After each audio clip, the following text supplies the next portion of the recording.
In 1890, the middle of the Second Industrial Revolution, a book published by United States Navy officer and naval historian Alfred Mahan, titled The Influence of Sea Power Upon History, catches the attention of naval leadership around the globe, in particular one Kaiser Wilhelm II.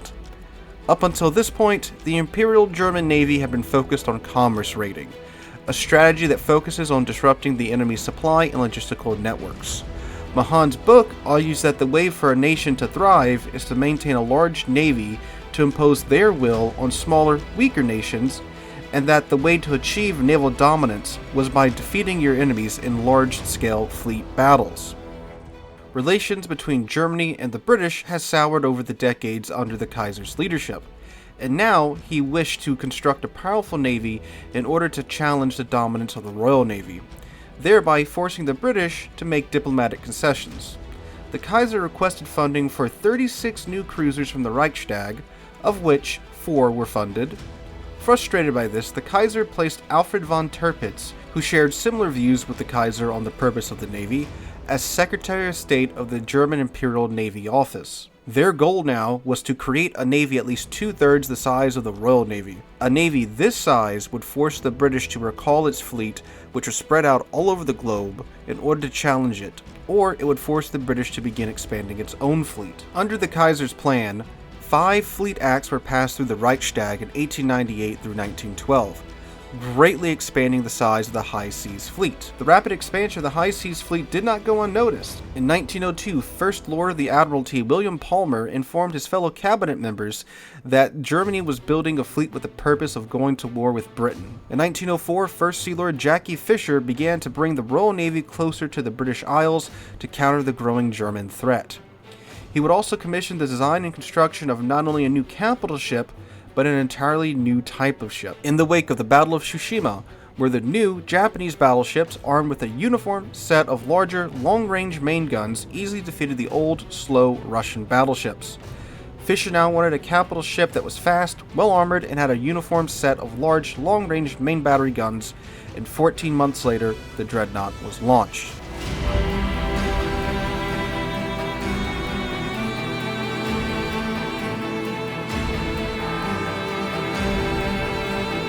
Dreadnought was revolutionary. Powered by steam turbines, she could reach speeds up to 21 knots.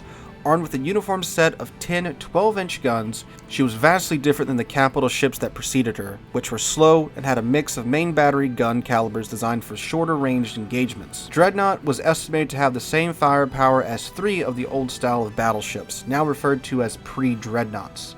The Germans responded by building dreadnoughts of their own. The two countries were now firmly locked in a naval arms race, with both sides constructing massive numbers of dreadnoughts. Tensions between the two countries also grew with their navies. Along with rising tensions in mainland Europe, this brought Europe to the brink of war in the 1910s. All that was needed now was a spark to set the continent off. In 1914, Archduke Franz Ferdinand, heir to the throne of Austria-Hungary, is assassinated by Bosnian nationalists. Shortly after, Austria-Hungary declares war on Serbia, who they claim sponsored the assassination. Due to various public and secret alliances at the time, Europe, including Britain and Germany, now found itself at war. In January of 1916, Admiral Reinhard Scheer assumed command of the German fleet. Rather than use the High Seas Fleet as a defensive tool, he wanted to go on the offense. However, he knew that the Germans could not take the British ships head-on in an all-out fleet battle. So a plan was devised. German U-boats would wait outside of British naval installations and attack Royal Navy ships.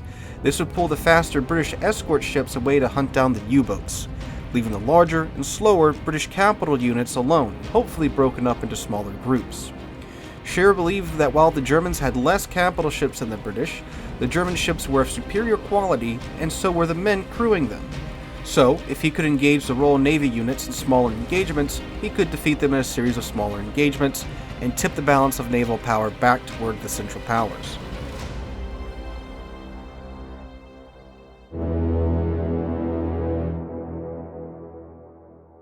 The British had acquired a copy of a German codebook from a German light cruiser that ran aground in Russian waters in 1914, and were able to break German naval radio communications. On May 28, 1916, the Royal Navy began receiving and decrypting radio signals, indicating that major German fleet action was underway. On May 30th, Admiral John Jellicoe was informed that the Germans were likely planning a naval operation to either the Northern Atlantic or the Baltic Sea, and were likely to be putting to sea the following morning. Jellicoe departed with the Grand Fleet later that night with the goal of cutting off the High Seas Fleet before they could make a break into the Northern Atlantic or Baltic Sea via the Skagerrak, a strait between the coast of Norway, Sweden, and the Jutland Peninsula of Denmark.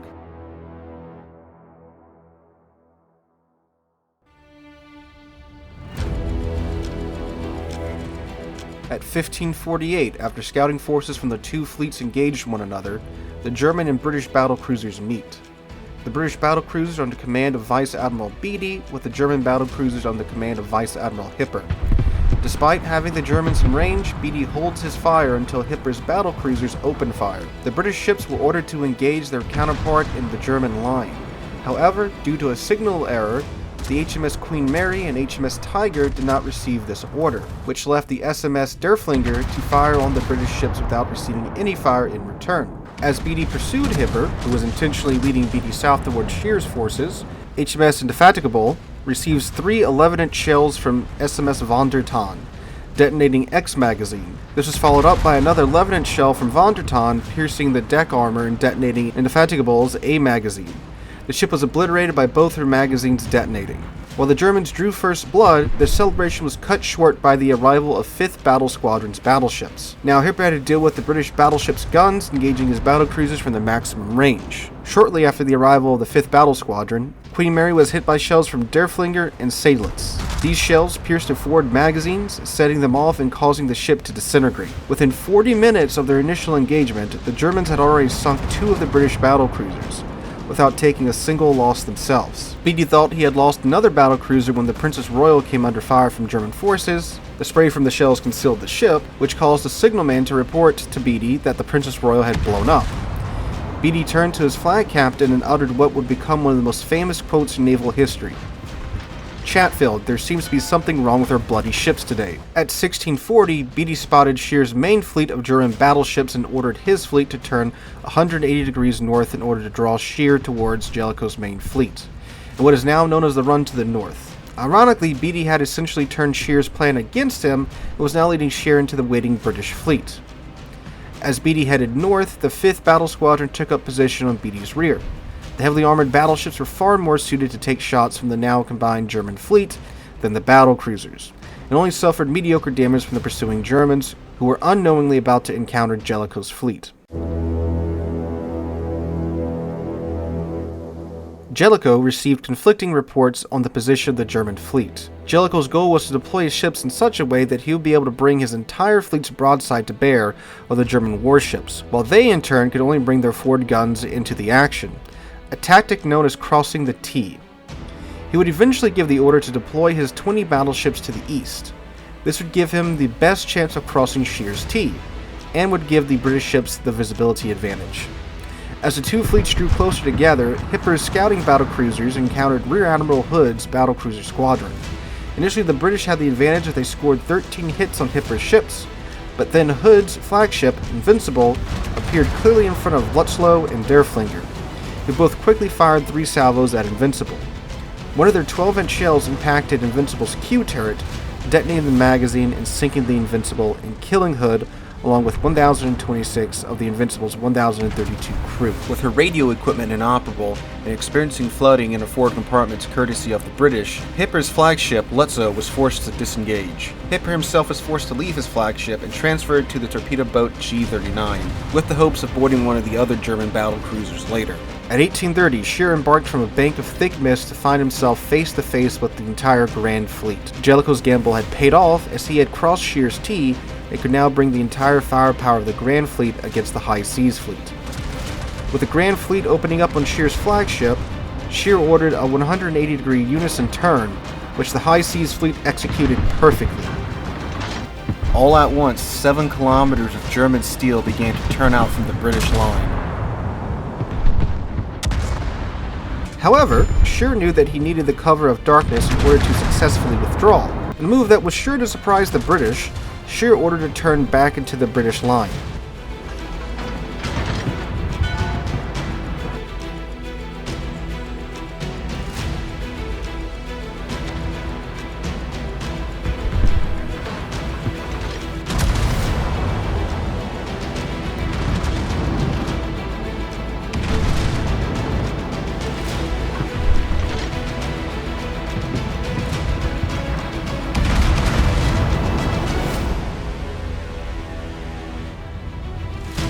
This led to Jellicoe crossing Shear's T again, but this time the British gunnery was much more accurate and caused heavy damage to the German dreadnoughts. At 1917, Shear ordered another 180-degree unison turn out of British lines, but this time Shear intended to fully disengage from the British.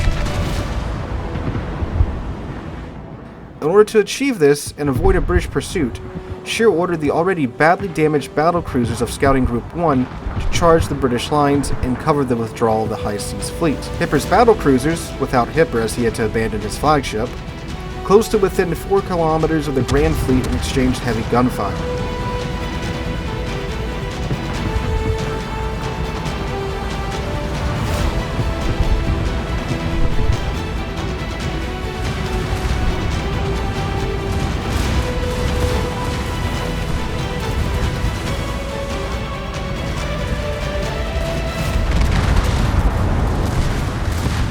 As Hipper's group received heavy hits, Shear withdrew under the cover of smoke screens, torpedo boat attacks against the British, and nightfall. As the sun set, the final exchange of capital ship gunfire occurred between the HMS King George V and the SMS Westphalen. Shear had managed to slip away into the night. While some engagements occurred between the High Seas Fleet and lighter elements of the Royal Navy during the night, the dreadnought forces of both sides would never engage each other again.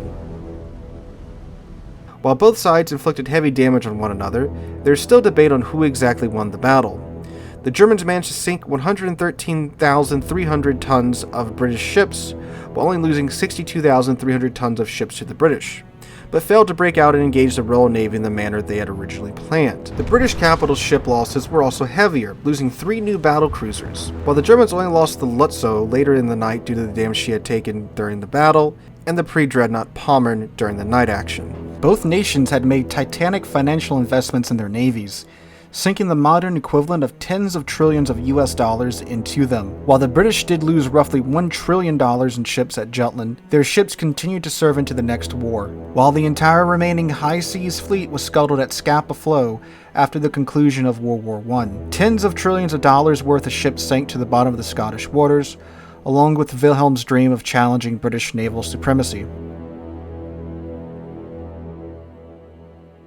However, Jutland would be a scar that would not heal. The buildup of the navies greatly contributed to the tensions that led to the First World War. In order to prevent this happening again, various naval treaties such as the Washington Naval Treaty arose after the war.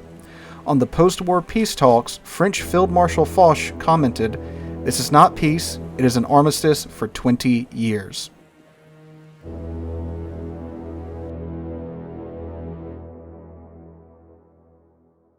Absolutely massive shout out goes to those that were involved in the creation of this video.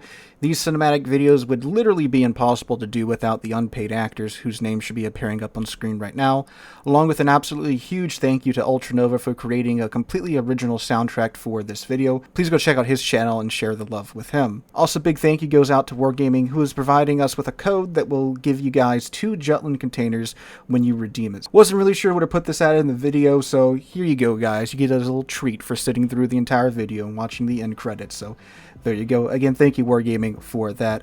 Hope you enjoyed. If you did, make sure to drop a like, leave a comment, subscribe to the channel, and share the video with your friends. And if you did enjoy this one, make sure to check out our other cinematic videos which can be found here.